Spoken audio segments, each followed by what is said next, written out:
Hey guys, welcome back to another Dragalia Lost video. As you guys know, probably know, we have our Halloween event going on right now. Sorry, I haven't been too active. Kind of got a lot of work and kind of got a little sick, so that's probably why I sound so stuffy. Me and my daughter are both sick, but wanted to hop on here and kind of show you guys what I've been doing and what you guys can be doing to kind of maximize you know, farming these materials. There's a lot of good stuff in this event, so let's start looking through the things. So the first thing you'll notice when you come to the event, you'll kind of work through the storyline, and like no spoilers here really. There's a bunch of kind of like lobby quests to introduce you to what's going on. They're going through the forest, blah blah blah, whatever. Then you get to no, I don't want to see this. Then you get to the actual fights. And so there are four fights that you should kind of be looking at right here.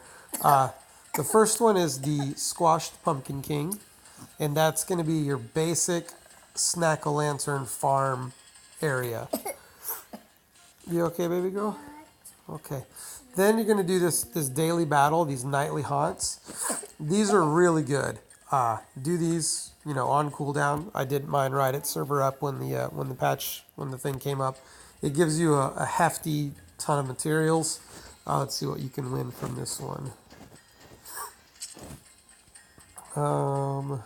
Drop rewards. Okay, so you get these snack-o'-lanterns. It gives you a good amount of snack-o'-lanterns, and it also gives you some of these Jack chocolates, which we'll get into. So definitely do that on cooldown. You can only do it once a day. The idea is you want to be farming expert on Pumpkin King. How do I get that? Yeah, the Pumpkin King. So my daughter wants to do the Pumpkin King.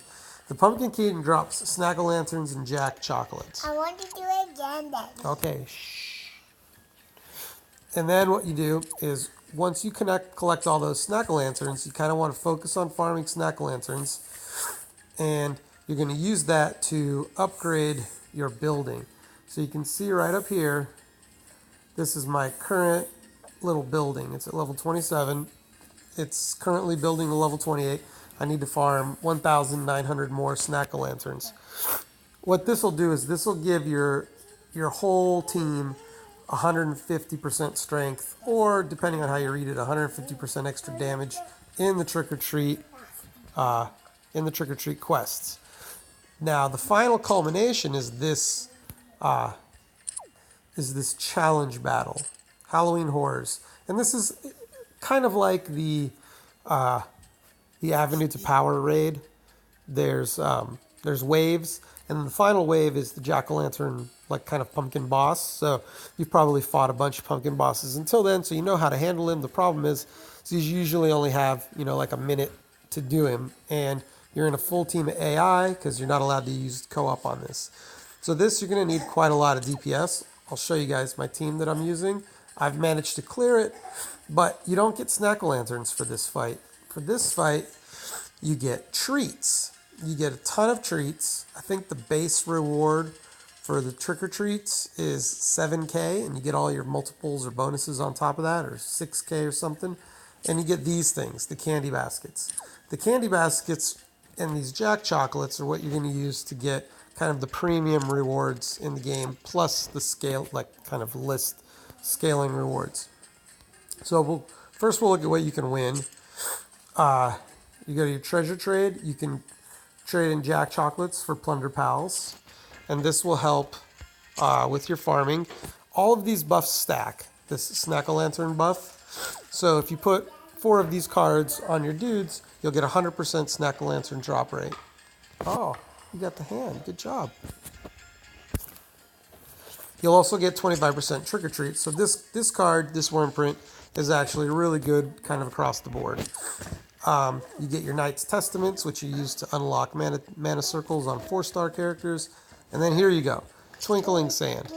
These things are super rare and super important. And then the only way to get 5-star tier 2 and tier 3 weapons. And they've only released a limited amount, and you can see they're really kind of controlling the flow of Twinkling Sand. So you want to get as many as you can. If you pulled Ellison or I don't know, Althemia or one of those other girls, one of those other heroes, you can use these two light weapons. They're okay. You can get 5 of them for only 25 jack lantern things, jack chocolates. So you can get a fully unbound. The thing is, it is only light attuned to 3 stars, so likely you guys are already using 4-star weapons, 4-star elementals, so not a big deal. I've already bought some of this stuff, but as you can see, this event is all about worm print upgrades. 100 blessed waters you can farm up. 25 consecrated waters. And then a few light stuff.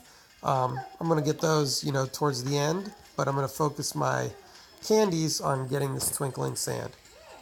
So that's what you can get for just the accumulated, for like the kind of drop rewards.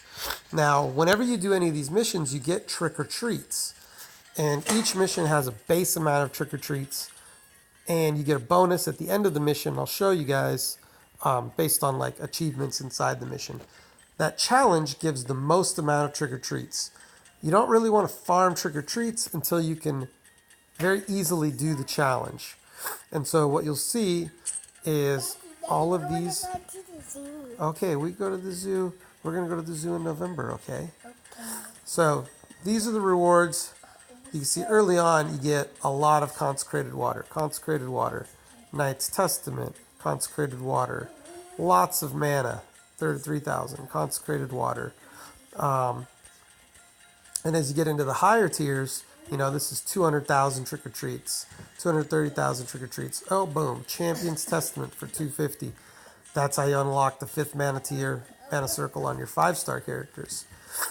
And then as you go up, we can unlock unbind some 5-star worm prints. Lots of this consecrated water. And as you go up, there's just more and more. And you're going to want to farm as high as you can in order to get as much of this consecrated water. And there at the very end, 1.4 million, another Twinkling Sand. So they're dangling it in front of you. It's not going to be easy to get. So let's see what I'm doing. I'm doing Squash the Pumpkin King Expert. For every expert that you do, occasionally, go get it. Okay. Go get it. For every expert that you do, occasionally you'll get this Revenge of the Pumpkin King. And so Revenge of the Pumpkin King is an 8,500. We'll roll that here. So you can't do this co-op, so use your friends.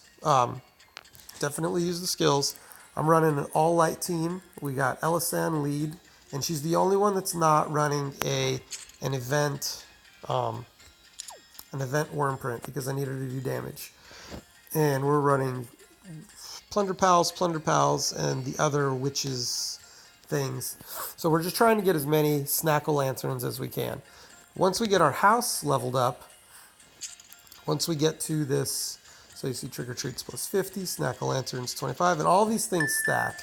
Then you get to 140% extra damage because of the house. We want to get that to 150. Once we do that, then we're going to start farming that challenge wave non-stop once we don't need Snackle Lanterns. Because Snackle Lanterns do not drop in that final challenge wave. It's just about farming treats at that point. Treats and those kind of golden candies. So here's this guy, this boss. First thing you got to know about these fights is you want to be curse resistant. Let me turn on auto here. Elisan is really good because as a trident, she's got enough range to stay out of range of this guy's kind of little spin attack that you see right there without having to kind of all the time dodge. Curse resistance is super important because you want to be able to shapeshift and use your skills. It's always nice to land that pumpkin if I can. Doesn't look like I'm going to. So this guy will constantly do a spinning attack that will curse you and knock you back. So it's kind of annoying. Mischief maker! Don't waste this opportunity. Attack! And then let me get this menace down and then transform. Be gone!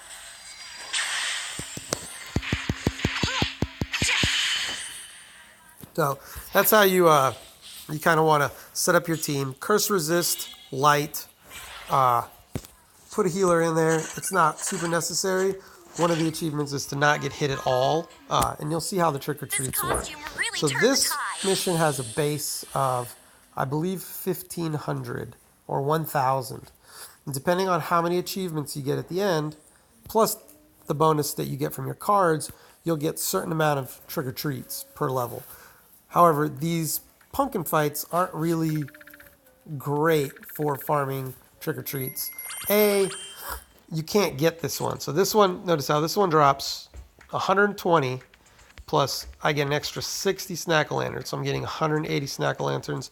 I get some Jack chocolates. I get one of these candied apples or whatever, candied baskets.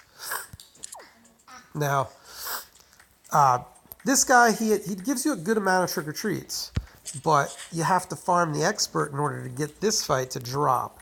So I'm at 161,000 trick-or-treats, and let's see what kind of a haul I got. So it's a base of 1,000, and then you get all these bonuses for don't allow anybody in your team to fall, only take damage 3 times, finish it in a certain amount of time, don't get cursed. Oh, damn it, I hit it too quickly. But you guys can pause it and check them out. And then you get your bonus so it adds it to the base, and then on top of that, at the very end, it adds or it multiplies by how many worm prints you have. So 3,000 for this one. You get about 1,000 for the expert pumpkin fight, and then for the challenge, I think you get between 7 and 10K. So that's it's obvious that you want to be able to do that challenge. The challenge is not easy unless you plan on investing in these light characters. I don't. Hildegard and Julieta I've invested in, but Elisan and Amanth, I think they're both at like Mana Circle 1.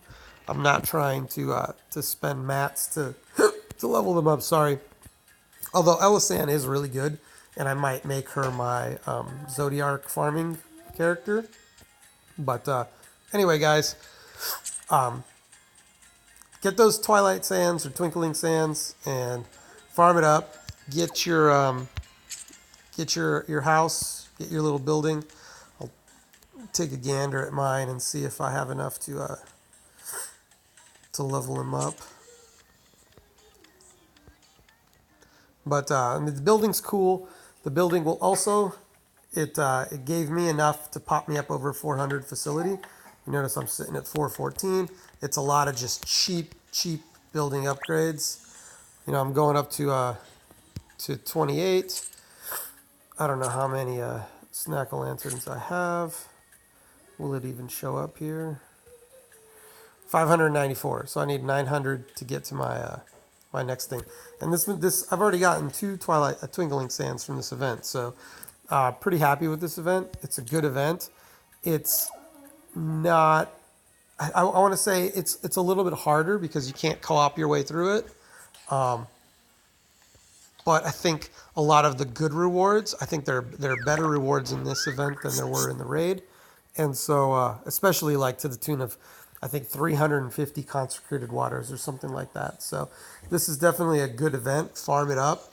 The extra light bonus from the building is also nice. I think it's like 8% HP and 7.5% strength. So anyway, guys, hope you enjoy the video, and yeah, keep on grinding. This is a good game. All right, see you.